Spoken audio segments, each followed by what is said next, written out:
ತಮಿಳಿನಲ್ಲಿರುವ Rameswaram cafe ಮುಂಭಾಗದಲ್ಲಿ. ಇವತ್ತು April 12ನೇ ತಾರೀಕು. ಇವತ್ತು ಇಬ್ಬರು ಉಗ್ರರನ್ನು ಪಶ್ಚಿಮ ಬಂಗಾಳದಲ್ಲಿ ಬಂಧಿಸಲಾಗಿದೆ. ಹಾಗಾಗಿ ಒಟ್ಟು ಬಂಧಿತರ ಸಂಖ್ಯೆ ಇದೀಗ 4ಕ್ಕೇರಿದೆ. ಇವತ್ತು ಬಂಧಿತರಾಗಿರೋರನ್ನ ಯಾವ ರೀತಿ ಸದೆಬಡಿಯಲಾಯಿತು, ಈ ರಾಮೇಶ್ವರ ಕೆಫೆ ಬ್ಲಾಸ್ಟ್ ವಿಚಾರಕ್ಕೆ ಸಂಬಂಧಪಟ್ಟಂತೆ ತನಿಖೆ ಯಾವ ರೀತಿ ಸಾಗಿದೆ, ಇವೆಲ್ಲದರ ಬಗೆಗಿನ ಸಂಪೂರ್ಣ ಮಾಹಿತಿ ನಿಮ್ಮ ಮುಂದೆ ಇದೀಗ.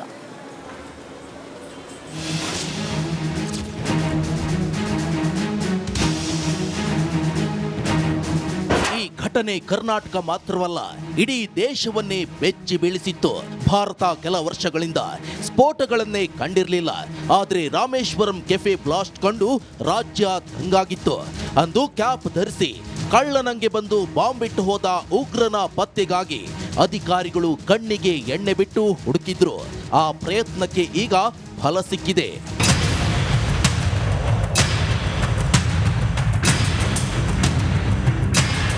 ರಾಮೇಶ್ವರಂ ಕೆಫೆ ಬಾಂಬ್ ಸ್ಫೋಟಕ್ಕೆ ಸಂಬಂಧಪಟ್ಟಂತೆ ದೂರದ ಪಶ್ಚಿಮ ಬಂಗಾಳದಲ್ಲಿ ಎನ್ಐಎ ಭರ್ಜರಿ ಕಾರ್ಯಾಚರಣೆ ಮಾಡಿದೆ. ಕೋಲ್ಕತ್ತಾ ಬಳಿ ಇಂದು ನಸುಕಿನ ಜಾವ ಇಬ್ಬರು ಉಗ್ರರನ್ನ ಬಂಧಿಸಲಾಗಿದೆ. ಬಾಂಬ್ ಬಿಟ್ಟು ಎಸ್ಕೇಪ್ ಆಗಿದ್ದ ಮುಸಾವಿರ್ ಹುಸೇನ್ ಹಾಗೂ ಸ್ಫೋಟದ ಹಿಂದಿನ ಮಾಸ್ಟರ್ ಮೈಂಡ್ ಮತೀನ್ ತಾಹನನ್ನ ಬಂಧಿಸಲಾಗಿದೆ.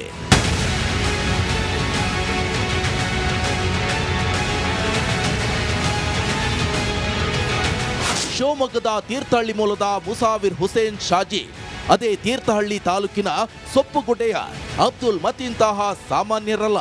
ಶಿವಮೊಗ್ಗದಲ್ಲಿ ನಡೆದಿದ್ದ ಟ್ರಯಲ್ ಬ್ಲಾಸ್ಟ್ ಹಾಗೂ ಮಂಗಳೂರಿನ ಕುಕ್ಕರ್ ಬಾಂಬ್ ಕೇಸ್ನಲ್ಲಿ ಇಬ್ಬರ ಕೈವಾಡ ಇತ್ತು. ಅಂದಿನಿಂದ ಇಂದಿನವರೆಗೂ ಇಬ್ಬರು ಉಗ್ರರು ತಲೆಮರೆಸಿಕೊಂಡು ಓಡಾಡ್ತಿದ್ರು.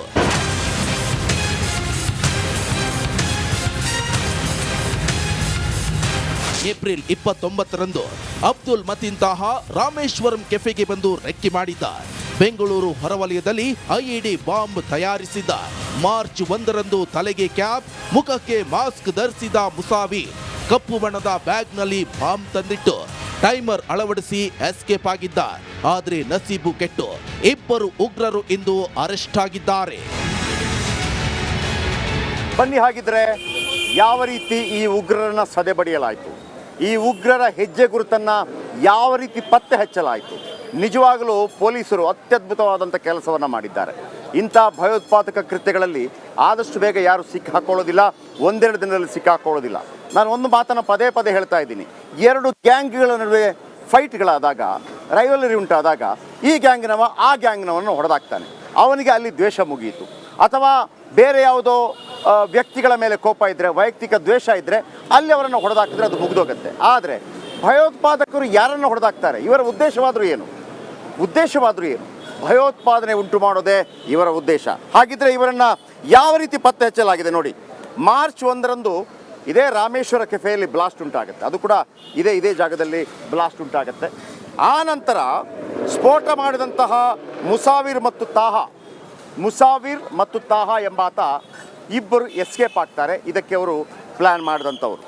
ತುಮಕೂರು ಬಳ್ಳಾರಿ ಕಲಬುರಗಿ ಮಾರ್ಗವಾಗಿ ಎಸ್ಕೇಪ್ ಆಗ್ತಾರೆ. ಕಲಬುರಗಿಯಿಂದ ತೆಲುಗು ನಾಡಾಗಿರುವಂಥ ನೆಲ್ಲೂರು ತಲುಪುತ್ತಾರೆ ಶಂಕಿತರು. ನೆಲ್ಲೂರಿಗೆ ಹೋಗ್ತಾರೆ. ಬೇರೆ ಬೇರೆ ಮಾರ್ಗವಾಗಿ ನಂತರ ನೆಲ್ಲೂರಿನಿಂದ ಪಶ್ಚಿಮ ಬಂಗಾಳ, ವೆಸ್ಟ್ ಬೆಂಗಾಲ್ಗೆ ಎಂಟ್ರಿ ಕೊಡ್ತಾರೆ. ಎನ್ಐಎ ರಾಷ್ಟ್ರೀಯ ತನಿಖಾ ದಳ, ತೆಲಂಗಾಣದ CL ಸೆಲ್ ಮತ್ತು ಗುಪ್ತಚರ ಇಲಾಖೆ ಒಟ್ಟಾಗಿ ಪ್ಲ್ಯಾನ್ ಮಾಡುತ್ತೆ. ಅಂತಿಮವಾಗಿ ಪಶ್ಚಿಮ ಬಂಗಾಳದಲ್ಲಿ ಇವತ್ತು ಇಬ್ಬರ ಬಂಧನ ಆಗತ್ತೆ. ಇದು ಯಾವ ರೀತಿ ಇವರ ಹೆಜ್ಜೆ ಗುರುತನ್ನು ಪತ್ತೆ ಹಚ್ಚಲಾಯಿತು ಅಂತೇಳಿ. ಈ ಕಾರ್ಯಾಚರಣೆ ಯಾವ ರೀತಿ ಆಯಿತು, ಹಾಗಿದ್ರೆ ಇದರ ಕಾರ್ಯಾಚರಣೆ ಯಾವ ರೀತಿ ಆಯಿತು ಅಂತ ನಾನು ನಿಮಗೆ ಹೇಳ್ತಾ ಹೋಗ್ತೀನಿ. ಬನ್ನಿ.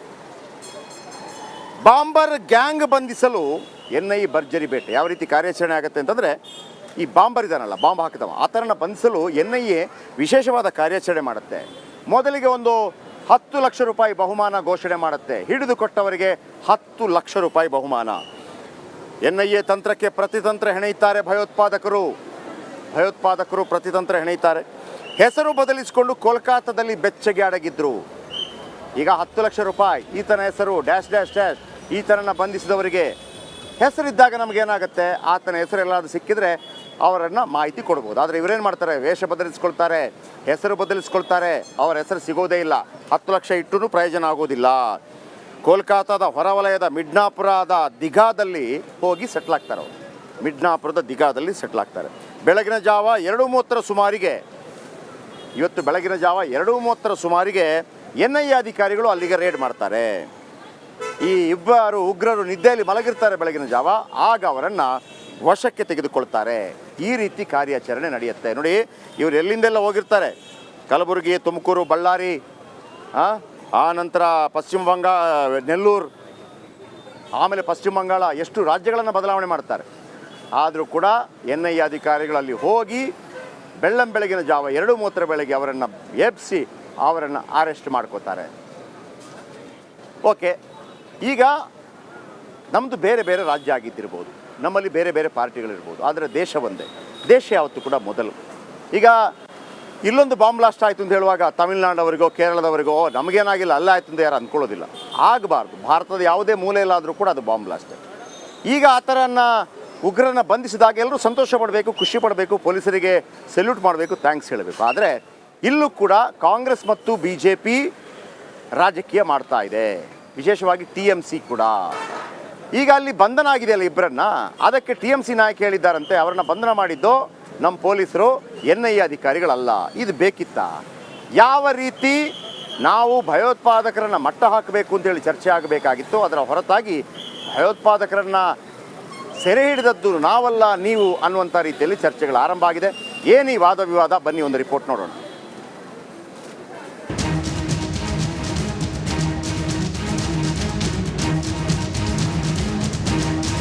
ರಾಮೇಶ್ವರಂ ಕೆಫೆಯಲ್ಲಿ ಬ್ಲಾಸ್ಟ್ ಆಯಿತು. ಬಾಂಬ್ ಬಿಟ್ಟ ಭಯೋತ್ಪಾದಕರು ಸಿಕ್ಕಾಯ್ತು. ಇದೀಗ ವಾಡಿಕೆಯಂತೆಯೇ ಕಾಂಗ್ರೆಸ್ BJP ನಾಯಕರು ಬ್ಲಾಸ್ಟ್ ಪಾಲಿಟಿಕ್ಸ್ಗೆ ಚಾಲನೆ ಕೊಟ್ಟಿದ್ದಾರೆ. ತಮಿಳುನಾಡಿನಲ್ಲಿ DMK ಸರ್ಕಾರ, ಕರ್ನಾಟಕದಲ್ಲಿ ಕಾಂಗ್ರೆಸ್ ಸರ್ಕಾರ ಸಂಪೂರ್ಣ ವಿಫಲವಾಗಿವೆ.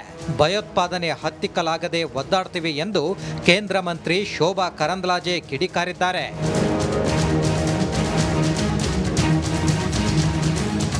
ಅಬ್ದುಲ್ ಮತೀನ್ ತಾಹಾ, ಮುಸಾವಿರ್ ಸಿಕ್ಕಿಬಿದ್ದಿದ್ದು ಕೋಲ್ಕತ್ತಾದಲ್ಲಿ.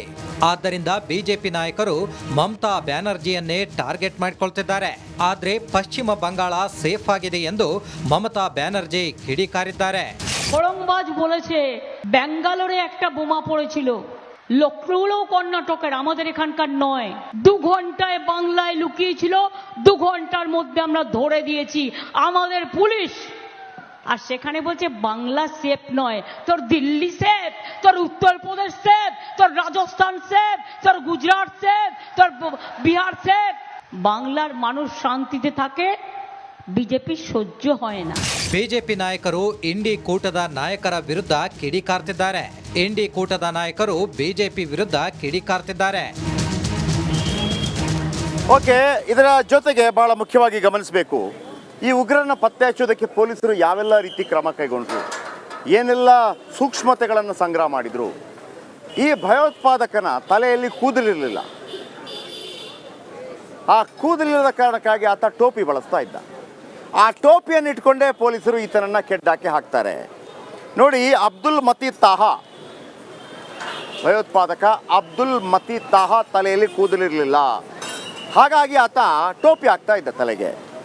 ಚೆನ್ನೈನಲ್ಲಿ ಟ್ರಿಪ್ಲಿಕೇನ್ ಲಾಡ್ಜ್ನಲ್ಲಿ ಇದ್ದಾಗ ಆತ ಟೋಪಿ ಖರೀದಿ ಮಾಡ್ತಾನೆ. ಚೆನ್ನೈನಲ್ಲಿ ಇರ್ತಾನೆ ನೋಡಿ, ಚೆನ್ನೈ, ಆಂಧ್ರ ಪ್ರದೇಶ್, ಕರ್ನಾಟಕ, ಆಮೇಲೆ ವೆಸ್ಟ್ ಬೆಂಗಾಲ್. ಚೆನ್ನೈನ ಟ್ರಿಪ್ಲಿಕೇನ್ ಲಾಡ್ಜ್ನಲ್ಲಿ ಇದ್ದಾಗ ಆತ ಟೋಪಿ ಖರೀದಿ ಮಾಡ್ತಾನೆ, ಯಾಕಂದರೆ ತಲೆಯಲ್ಲಿ ಕೂದಲಿಲ್ಲ. ಇನ್ನು ಬಾಂಬ್ ಇಡಲು ಬಂದಿರ್ತಾನಲ್ವಾ, ಅವತ್ತು ಆತ ಟೋಪಿ ಹಾಕೊಂಡು ಬಂದಿರ್ತಾನೆ, ರೈಟ್. ಆಮೇಲೆ ಬಾಂಬ್ ಇಟ್ಟು ಹೊರಗೆ ಹೋದಾಗ ಆತ ಪರಿಚಯ ಸಿಗದೇ ಇರಲಿ ಅಂತ ಟೋಪಿ ತೆಗೆದು ಬಿಸಾಕಿರ್ತಾನೆ. ಓಕೆ, ಈ ಟೋಪಿ ತೆಗೆದು ಬಿಸಾಕಿರ್ತಾನಲ್ಲ, ಪೊಲೀಸರು ಯಾವ ರೀತಿ ಜಾಡು ಹಿಡಿತಾರೆ ಅಂತಂದರೆ ಆ ಟೋಪಿ ಸಿಕ್ಬಿಡುತ್ತೆ ಪೊಲೀಸರಿಗೆ. ಆಮೇಲೆ ಚೆನ್ನೈ ಮಾಲ್ನಲ್ಲಿ ಈ ಟೋಪಿ ಖರೀದಿ ಮಾಡಿದ್ದಾರೆ ಅಂತ ಪೊಲೀಸರಿಗೆ ಗೊತ್ತಾಗುತ್ತೆ. ಹೆಂಗೆ ಗೊತ್ತಾಗತ್ತೆ ಅಂದರೆ, ಆ ಟೋಪಿಯಲ್ಲಿ ಒಂದು ಸೀರಿಯಲ್ ನಂಬರ್ ಇರುತ್ತೆ. ಟೋಪಿ ಖರೀದಿಸಿದವರ, ಚೆನ್ನೈನ ಮಾಲ್ನಲ್ಲಿ ಟೋಪಿ ಖರೀದಿಸೋದು ಗೊತ್ತಾಗುತ್ತೆ. ಟೋಪಿ ಖರೀದಿಸಿದವರು CCTV ಪರಿಶೀಲನೆ ಮಾಡ್ತಾರೆ. ಎಲ್ಲಿ ಟೋಪಿ ಖರೀದಿಯಾಗ CCTV ಪರಿಶೀಲನೆ ಆಗುತ್ತೆ. ಪೊಲೀಸರಿಗೆ ಟೋಪಿಯೊಳಗೆ ಕೂದಲು ಸಹ ಸಿಕ್ಕಿತ್ತು. ಆ ಟೋಪಿಯೊಳಗೂ ಕೂಡ ಇವನ ಸಣ್ಣ ಕೂದಲು ಇತ್ತು. ಕ್ಲಿಯರ್ ಆಯಿತು. ಕೂದಲಿನ DNA ಮುಸಾಫಿರ್ ಕುಟುಂಬಸ್ಥರ DNA ಹೋಲಿಕೆ ಆಗುತ್ತೆ ನೋಡಿ. ಎಷ್ಟೆಲ್ಲ ಕೆಲಸ ಮಾಡಿದ್ರೆ ನಮಗೇನು ಅನಿಸುತ್ತೆ, ಪೊಲೀಸರು ಬಂಧನ ಮಾಡಿಲ್ಲ ಮತ್ತೊಂದು ಮಾಡಿಲ್ಲ, ಇದೆಲ್ಲ ಆಗಿ DNA ಆಗಿ ಟೆಸ್ಟ್ ಮಾಡಿ ಕೂದಲು ಟೆಸ್ಟ್ ಮಾಡಿ ಎಲ್ಲವೂ ಆಗಿದೆ. ಮುಸಾಫಿರ್ ಚೆನ್ನೈನಿಂದ ಬಂದು ಬ್ಲಾಸ್ಟ್ ಮಾಡಿದ್ದು ಗೊತ್ತಾಗಿದೆ. ಈಗ ಗೊತ್ತಾಯ್ತಲ್ಲ, ಆತ ಎಲ್ಲಿಂದ ಬಂದ? ಚೆನ್ನೈನಿಂದ ಬಂದಿದ್ದ. ಚೆನ್ನೈನಿಂದ ಒಂದು ಹೋಟ್ಲಲ್ಲಿ ಇರ್ತಾನೆ, ಅಲ್ಲೊಂದು ಟೋಪಿ ಖರೀದಿ ಮಾಡ್ತಾನೆ. ಟೋಪಿ ಖರೀದಿ ಮಾಡಿಕೊಂಡು ಚೆನ್ನೈನಿಂದ ಬಂದು ಇಲ್ಲಿಗೆ ಬಂದಿರ್ತಾನೆ, ಒಳಗೆ ಬಂದು ಇಲ್ಲಿ ಕೂತ್ಕೊಂಡಿರ್ತಾನೆ, ಇಲ್ಲಿ ಬಾಂಬ್ ಬ್ಲಾಸ್ಟ್ ಮಾಡ್ತಾನೆ. ಬಾಂಬ್ ಬ್ಲಾಸ್ಟ್ ಮಾಡಿದ ನಂತರ ಆತ ಓಡೋಗಬೇಕಾದ್ರೆ ಟೊಪ್ಪಿಯನ್ನು ಬಿಸಾಡಿ ಓಡೋಗಿರ್ತಾನೆ. ಅದು ಪೊಲೀಸರಿಗೆ ಸಿಕ್ಕಿರುತ್ತೆ. ಹಾಗಾಗಿ ಆತನ ಪತ್ತೆ ಹಚ್ಚಲಾಗುತ್ತೆ. ಅದರಲ್ಲಿ ಕೂದಲಿರುತ್ತೆ, ಆತನ ಕೂದಲು ಮತ್ತು ಆತನ ಫ್ಯಾಮಿಲಿಯ DNA ಒಂದೇ ಅಂತ ಗೊತ್ತಾಗುತ್ತೆ. ಆತನನ್ನು ಬಂಧನ ಮಾಡಲಾಗತ್ತೆ. ಇನ್ನು ಯಾರ್ಯಾರು ಯಾವಾಗ ಅರೆಸ್ಟ್ ಆದರು ನೋಡಿ. ಮೊದಲಿಗೆ ಮುಜಾಮಿಲ್ ಶರೀಫ್ ಮಾರ್ಚ್ 29ನೇ ತಾರೀಕು ಅರೆಸ್ಟ್ ಆಗ್ತಾರೆ. ಮಾರ್ಚ್ 1ನೇ ತಾರೀಕು ಬಾಂಬ್ ಬ್ಲಾಸ್ಟ್ ಆಗುತ್ತೆ. ಮಾರ್ಚ್ 29ನೇ ತಾರೀಕು ಮೊದಲ ಉಗ್ರ ಅರೆಸ್ಟ್ ಆಗ್ತಾನೆ. ಆತನ ಹೆಸರು ಮುಜಾಮಿಲ್ ಶರೀಫ್. ಬಾಂಬ್ ಸ್ಫೋಟದ ಪ್ರಮುಖ ರೂವಾರಿ ಮುಜಾಮಿಲ್ ಶರೀಫ್, ಈತನೇ ಮೇನ್. ಮುಸಾವಿರ್ ತಾಹಾ ಜೊತೆ ಸೇರಿ ಈ ಮುಜಾಮಿಲ್ ಸಂಚು ಮಾಡ್ತಾನೆ. ಇವ ಇಲ್ಲಿ ಚಿಕ್ಕಮಗಳೂರಿನ ದುಬೈ ನಗರದ ನಿವಾಸಿ ಈ ಶರೀಫ್, ಮುಜಾಮಿಲ್ ಶರೀಫ್. ಈತನ ಬಂಧನ ಮಾರ್ಚ್ 29. ಚಿಕ್ಕಮಗಳೂರಿನಲ್ಲಿ ಮೊಬೈಲ್ ಶಾಪ್ ನಡೆಸ್ತಾ ಇದ್ದ ಈ ಶರೀಫ್, ಮೊಬೈಲ್ ಶಾಪ್ ನಡೆಸ್ತಾ ಇದ್ದ. ಆಮೇಲೆ ಮುಸಾವಿರ್ಗೆ ಕಚ್ಚಾ ವಸ್ತು ರಾ ಮೆಟೀರಿಯಲ್ ಪೂರೈಕೆ ಮಾಡ್ತಾ ಇದ್ದ ಈ ಮುಜಾಮಿಲ್. ಮುಸಾವಿರ್ ಬೇರೆ, ಮುಜಾಮಿಲ್ ಬೇರೆ. ಇನ್ನು ಮಾಜ್ ಮುನೀರ್, ಯಾರು ಈ ಮಾಜ್ ಮುನೀರ್? 28ನೇ ತಾರೀಕು ಮುಜಾಮಿಲ್ ಶರೀಫ್ನ ಬಂಧನ ಆದರೆ ಮಾಜ್ ಮುನೀರ್ ಏಪ್ರಿಲ್ 7ಕ್ಕೆ ಕೆಡ್ಡಾಕ್ ಬೀಳ್ತಾನೆ. ಹೆಂಗೆ? ರಾಮೇಶ್ವರ ಕೆಫೆ ಬಾಂಬ್ ಸ್ಫೋಟದ ಕೃತ್ಯದಲ್ಲಿ ಈತನ ಭಾಗಿಯಾಗಿರೋ ಶಂಕೆ ಇರುತ್ತೆ. ಮುಸಾವಿರ್ ಹಾಗೂ ತಹಾಗೆ ಸಹಾಯ ಮಾಡಿದ ಆರೋಪ ಇರುತ್ತೆ. ಶಂಕಿತ ಉಗ್ರ ಮಾಜ್ ಮುನೀರ್ ಅಹಮದ್ ಅರೆಸ್ಟ್ ಆಗ್ತಾನೆ. ಮುಜಾಮಿಲ್ ಮಾಹಿತಿ ಮೇರೆಗೆ ಮಾಜ್ ಮುನೀರ್ ಬಂಧನವಾಗುತ್ತೆ. ನೋಡಿ, ಮುಜಾಮಿಲ್ ಇರ್ತಾನಲ್ಲ, ಆತನ ಮಾಹಿತಿ ಪಡೆದು ಈತನ ಅರೆಸ್ಟ್ ಆಗುತ್ತೆ. ಶಿವಮೊಗ್ಗ ಜಿಲ್ಲೆ ತೀರ್ಥಹಳ್ಳಿಯ ಮಾಜ್ ಮುನೀರ್ ಎಂಜಿನಿಯರ್ ಪದವೀಧರ, ಓದ್ಕೊಂಡಿದ್ದಾರೆ. ಚಪರಾಸಿಗಳೆಲ್ಲ ಓದ್ಕೊಂಡಿದ್ದಾರೆ. ಬೆಂಗಳೂರಿನಲ್ಲಿ ಗೋಡೆ ಬರಹ, ಶಿವಮೊಗ್ಗದ ಟ್ರಯಲ್ ಬ್ಲಾಸ್ಟ್ನಲ್ಲೂ ಕೂಡ ಯಾರು ಈ ಮಾಜ್ ಮುನೀರ್ ಆರೋಪಿಯಾಗಿದ್ದ. ಇನ್ನು ಇವತ್ತು ಬಂಧನವಾದವರು ಏಪ್ರಿಲ್ 12 ಯಾರೆಲ್ಲ? ಅಬ್ದುಲ್ ಮತೀನ್ ತಾಹಾ ಅಲ್ ಹಿಂದ್ ಸಂಘಟನೆಯ ಉಗ್ರನಾಗಿದ್ದ. ಅಲ್ ಹಿಂದ್ ಎಂಬ ಉಗ್ರ ಸಂಘಟನೆಯ ಸದಸ್ಯನಾಗಿದ್ದ. ಶಿವಮೊಗ್ಗ ಜಿಲ್ಲೆ ತೀರ್ಥಹಳ್ಳಿಯ ಸೊಪ್ಪುಗುಡ್ಡೆ ನಿವಾಸಿ, ಎಲ್ಲ ಅಕ್ಕಪಕ್ಕದವರೇ. ಸೊಪ್ಪುಗುಡ್ಡೆ ನಿವಾಸಿ. ಕಳೆದ 5 ವರ್ಷಗಳಿಂದ ಉಗ್ರ ಚಟುವಟಿಕೆಯಲ್ಲಿ ಭಾಗಿಯಾಗಿರ್ತಾನೆ ಈತ. ಬ್ರಾಡ್ಬ್ಯಾಂಡ್ ಕಂಪನಿಯಲ್ಲಿ ಕೆಲಸ ಮಾಡಿಕೊಂಡಿದ್ದ. ಬ್ರಾಡ್ಬ್ಯಾಂಡ್ ಕಂಪನಿ ಗೊತ್ತಲ್ಲ. ಇನ್ನು ಡಾರ್ಕ್ ವೆಬ್ ಬಳಕೆ ಮಾಡೋದ್ರಲ್ಲಿ ತಾಹ ಪಂಟರ್. ಡಾರ್ಕ್ ವೆಬ್, ಈ ಡಾರ್ಕ್ ವೆಬ್ಬಲ್ಲಿ ನಿಮ್ಗೆ ಗೊತ್ತಿರುತ್ತಲ್ಲ, ಬೇರೆ ಸಂಗ್ರಹಗಳನ್ನು, ಮಾಹಿತಿಗಳನ್ನು, ಕೆಲವು ಡ್ರಗ್ಸ್ ಇದೆಲ್ಲ ತರ್ತಾರೆ. ಡಾರ್ಕ್ ವೆಬ್ ಅಂತ ಕರೀತಾರೆ ಅದನ್ನು. ಇನ್ನು ಕುಕ್ಕರ್ ಬಾಂಬ್ ತಯಾರಿಕೆ ಮಾಡೋದ್ರಲ್ಲಿ ನಿಪುಣ ಇದ್ದಾನೆ. ಮಂಗಳೂರು ಕುಕ್ಕರ್ ಬ್ಲಾಸ್ಟ್ ಆರೋಪಿ ಶಾಕೀರ್ಗೆ ಸಹಾಯ ಮಾಡಿರ್ತಾನೆ. ಮಂಗಳೂರು ಬ್ಲಾಸ್ಟ್ ವೇಳೆ ಕೇಳಿ ಬಂದಿದ್ದು ಕೂಡ ತಾಹಾ ಹೆಸರು. ಬಾಂಬ್ ಇಟ್ಟಿದ್ದ ಮುಸಾಫಿರ್ ಜೊತೆಗೆ ಈ ತಾಹಾ ಕೂಡ ಇದ್ದ. ಆತನನ್ನು ಇವತ್ತು ಬಂಧನ ಮಾಡಲಾಗಿದೆ ಬೆಳಗಿನ 2:30ಕ್ಕೆ. ಇನ್ನು ಮುಸಾವಿರ್, ಶಾಜಿನ್ ಹುಸೇನ್ ಇಬ್ಬರು ಇವತ್ತು ಯಾರೆಲ್ಲ ಬಂಧನ ಆಗಿದ್ದಾರೆ ಅಂತಂದರೆ, ಒಂದು ಅಬ್ದುಲ್ ಮತೀನ್ ತಾಹಾ, ಮತ್ತೊಂದು ಮುಸಾವಿರ್ ಶಾಜಿನ್ ಹುಸೇನ್. ಇವತ್ತು ಬೆಳಿಗ್ಗೆ ಇವನೇ ನೋಡಿ ರಾಮೇಶ್ವರ ಕೆಫೆಯಲ್ಲಿ ಬಾಂಬ್ ಇಟ್ಟಿದ್ದು. ಮೇನ್ ಬಾಂಬ್ ಇಟ್ಟಿದ್ದು ಇವನೇ. ಯಾರು? ಮುಸಾವಿರ್ ಶಾಜಿನ್ ಹುಸೇನ್. ಇವನೇ ಬಾಂಬ್ ಇಟ್ಟಿದ್ದು. ಅಬ್ದುಲ್ ಮತೀನ್ ತಾಹಾ ಜೊತೆಗೂಡಿ ಸ್ಕೆಚ್ ಹಾಕಿದ್ದ, ತಲೆಗೆ ಕ್ಯಾಪ್ ಹಾಕಿದ್ದ, ಮುಖಕ್ಕೆ ಮಾಸ್ಕ್ ಧರಿಸಿದ್ದ. ನೋಡಿ ಇವನೇ. ಅವತ್ತೆಲ್ಲ ಸಿಕ್ಕಿತ್ತಲ್ವಾ? ರಾಮೇಶ್ವರ ಕೆಫೆಯಲ್ಲಿ ಬಾಂಬ್ ಇಟ್ಟು ಎಸ್ಕೇಪ್ ಆಗಿದ್ದ. ನಿರಂತರವಾಗಿ ನೆಲೆ ಬದಲಿಸ್ತಾ ಇದ್ದ ಮುಸಾವಿರ್ ತಾಹಾ. ಗೊತ್ತಾಯ್ತಲ್ಲ? 4 ಮಂದಿಯ ಬಂಧನ.